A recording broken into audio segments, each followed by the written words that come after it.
There is much anticipation for the upcoming Robin vs. Batman event in the Titans season finale, but Batman vs. Robin is not something that's uncommon in both comics and on-screen media.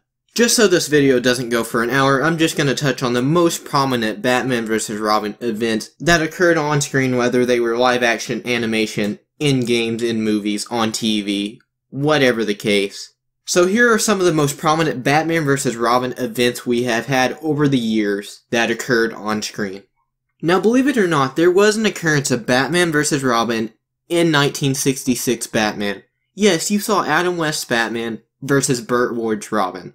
In a 1967 episode of the show, Catwoman subdues Robin with a mind-altering substance, which in turn makes him her accomplice. Batman tries to stop a robbery, and Robin attacks Batman. Batman can't bring himself to attack Robin, so Robin lays him out, and eventually even ends up breaking a wooden chair over Batman's head. In the 90s, there was a string of both Batman movies and TV shows revolving around the Batman vs. Robin conflict. The first occurrence in the decade was the 1993 two-part episode of Batman the Animated Series, Robin's Reckoning, which is considered by many to be one of the greatest episodes of the show's run. Batman doesn't want Robin working a case with him, and eventually Dick discovers that Tony Zucco is the one spearheading the given case. Zucco being the man responsible for his parents' death, the discovery causes Robin to become irate, and he even shows some anger towards Alfred since he knew everything that Bruce did. At the end of the episode, Grayson is on the edge and is seemingly about to end Zucco. Batman begins to try talking him out of it, but Robin just starts to go off on Batman, telling him things such as he couldn't understand and that he's cold-hearted. Almost immediately after, he comes to the realization that Bruce is the one person who can understand and that he was only trying to keep him safe. So this was more of a rough patch in Bruce's and Dick's history, but could probably be looked at as one of the many things that began to push Dick away from Bruce. In 1995, fans were given their first live-action Robin in Batman Forever. Dick is taken in by Bruce after the death of his parents and eventually finds the Batcave, discovering Bruce as Batman. He steals the Batmobile just to impress girls, and Batman has to save him from a bunch of thugs, so at this point the rift has already started. But later on, Dick saves Bruce after he's buried under some rubble as a result of an explosion while in a fight with Two-Face and some of his goons. Batman gets pissed and doesn't want Dick out there with him, putting himself in danger. Dick just wants to go after Two-Face, be his partner. I don't know, this movie's kind of fuzzy, I haven't seen it in forever if I'm being honest. But basically they go from fighting to not fighting, go after the bad guys. Riddler and Two-Face play Battleship, Two-Face dies, Riddler is sent to Arkham, doesn't remember Bruce as Batman, Batman and Robin are cool, and it sets up the next movie I'm about to talk about. So Batman and Robin basically spend over half the movie fighting over Poison Ivy in the 1997 movie of the same name. Robin doesn't feel that Bruce treats him like a partner, and even says they should have a Robin signal. He also says it should be Robin and Batman, not Batman and Robin.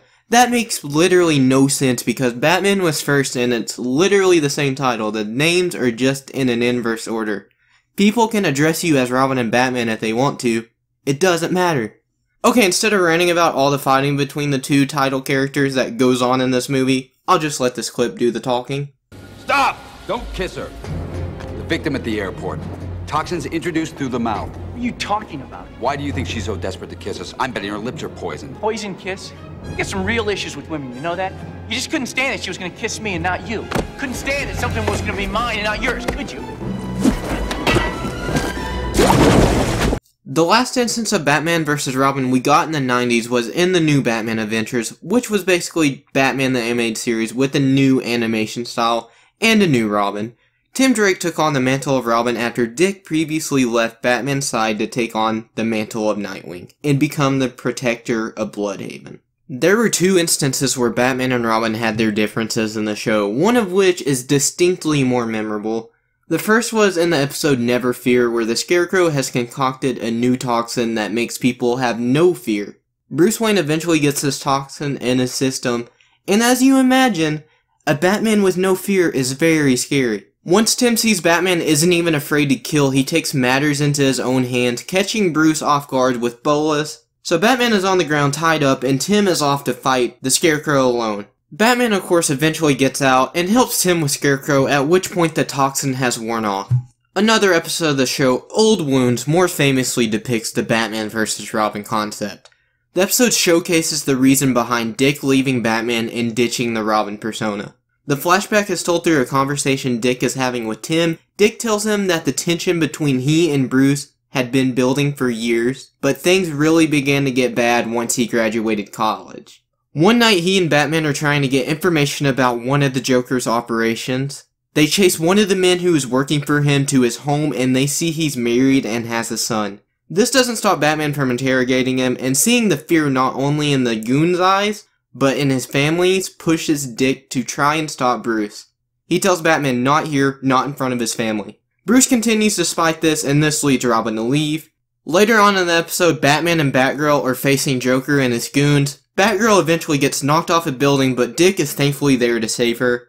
After they take down Joker, Dick begins to argue with Batman about putting Barbara in danger and accused him of manipulating people and pulling strings, doing anything to get what he wants.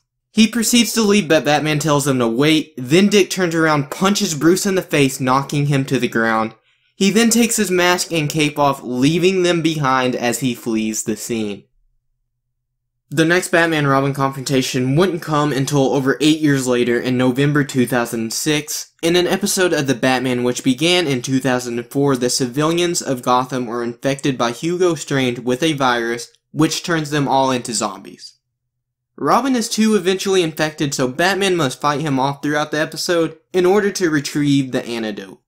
Towards the end of the episode, it's revealed that Batman was the one infected with the virus, and the antidote he was going to unleash on Gotham was the same virus. So this wasn't really much of a fight between the characters, but I wanted to include it because it's a strong episode of a very underrated show. Another one to briefly touch on, in an episode of Batman the Brave and the Bold, Robin leaves Gotham in order to get out of Batman's shadow. Also, The Sidekicks, a simple episode where the sidekicks, including Robin, kinda team up together to try and complete a mission before all the main heroes. I haven't seen every single episode of The Brave and the Bold, and the episodes I have seen, it's been a while, so I could have missed a lot here. Moving on to Batman Under the Red Hood, although Jason is Red Hood for the mass majority of this movie, we do see conflict between Batman and Robin in the flashbacks. Bruce becomes impatient with Jason at times because he's too reckless and violent. Also, even though Jason is now the Red Hood, he's still the Robin that died. The two's moral grounds are obviously completely different. Jason will kill any criminal that gets in his way and wants to control crime, while Batman won't kill and wants to stop crime. There's also the fact that Jason's just highly upset and hurt that the Joker is still alive, and this is actually the first hand-to-hand fight mentioned in the video that lasts for more than 20 seconds. The fight itself is great and makes sense. Batman's in control most of the fight, especially after burning Jason's coat, which forces him to take it off and be without his gadgets. The bathroom fight is pretty brutal as Batman kicks Jason into a bathtub, punches him into a sink, then through the wall. Eventually Jason has a gun to the Joker's head and tells Batman he has to choose. To save Joker, he has to kill him. Batman turns around, Jason shoots at Bruce, he dodges the bullet, takes Jason down. Then Jason blows up the building. Batman and Joker are shown to be alive. Jason isn't seen again. In the season finale of Young Justice Season 1, the team has to take on a mind-controlled Justice League, with the main focus being on Superman vs. Superboy and Batman vs. Robin. Robin only really beats Batman here with Superboy's help, and Superboy only beats Superman with Robin's. This was another one that was actually a fight, though, and not just an argument, fallout, or a couple slight punches. In the current DC animated movie universe, Batman and Robin have had their fair share of conflicts. It was never more prominent than 2015's Batman vs. Robin, though. After learning of Bruce's ways, Damian is faced with the choice of whether or not to kill the Dollmaker. He actually chooses not to, but Dollmaker meets his end at that moment anyway, at the hands of Talon. Talon leaves just before Batman shows up to the scene, and he of course thinks Damian did it. So throughout the film, Damian is putting his trust in Talon, and midway through the film, Robin must choose a side, Batman's or Talon's.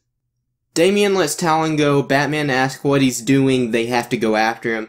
Damian tells Bruce Talon sees something in him that he doesn't. Bruce says that Talon's right about one thing, the decision you make tonight will define you for the rest of your life. He proceeds to grapple away and go after Talon, but Robin breaks his line with a batarang. Then probably the most lengthy fight between the two characters we've seen play out to date ensues. And the only way Damian really gets in control of this fight is because Bruce protects him from a long fall. Taking every blow on the way down, after they land, Robin begins to repeatedly punch Batman and picks up a sharp wooden object. Bruce tells him if this is what he wants, do it. Damian doesn't kill him, of course, but leaves with Talon. Despite this fight and the aftermath, near the end of the movie, Damian saves his father. Jumping over to the world of video games, there is contention between Batman and Robin in the Injustice games. Although it wasn't intentional, Damian killed Dick Grayson. This, along with working with Superman, causes tension between the two. Batman can't forgive Damian for what he did and doesn't even consider him a son anymore. In the first game, Bruce tells Damian that he stopped being his son when he killed Dick Grayson. He was his son. And yes, Damian is Nightwing in the first game, but he is Robin in the second because of the flashback, so that's why I included it, because in the flashback of Injustice 2, you see Robin switch allegiances from Batman to Superman. In Batman Arkham Knight, there is a brief confrontation between Bruce and Tim. Bruce is feeling the effects of Joker's contaminated blood being in his system, so Tim wants to put him in a cell until he can be cured. Tim tells Bruce he'll go save Gotham. Batman throws him in the cell, though. Once the door closes, he tells Robin Barbara is dead. Tim is of course angered and does not want to speak to Bruce after. Barbara wasn't really dead, though, of course. Also, the Arkham Knight is Jason, so you kind of have Batman vs. Robin the entire game. If you still consider Jason Robin, I counted it in Under the Red Hood, so I just thought I'd bring it up. Also, just something a little fun that I want to bring up. It's kind of Batman vs. Robin, but not really. In Batman Beyond Return of the Joker, at the end of the film, when they're in the candy factory, Batman vs. Joker. Major spoilers if you haven't seen the movie. If you have not seen this, I highly recommend going, checking it out, watching this movie. It's worth it. Okay, you've been warned, this is about to get spoiled if you're still here and haven't seen the movie. After the fight between Batman and Joker, we find out that all along the Joker was Tim Drake, so it's kinda like Tim Drake, the former Robin, versus Terry McGinnis, the Batman of the future. Although it was technically still the Joker because of the chip, I just thought it was cool. I just wanted to make mention of that. So yeah, that's every major Batman vs. Robin confrontation I could think of that occurred before this Batman vs. Robin, Robin vs. Batman event that's coming up in Titans this Friday. I'm excited for it. I hope you're excited for it. Let me know what you thought about the video down in the comments below. Let me know if you're excited for the Robin vs. Batman event this Friday. Like, share, and subscribe if you enjoyed the video. I will see you guys sometime.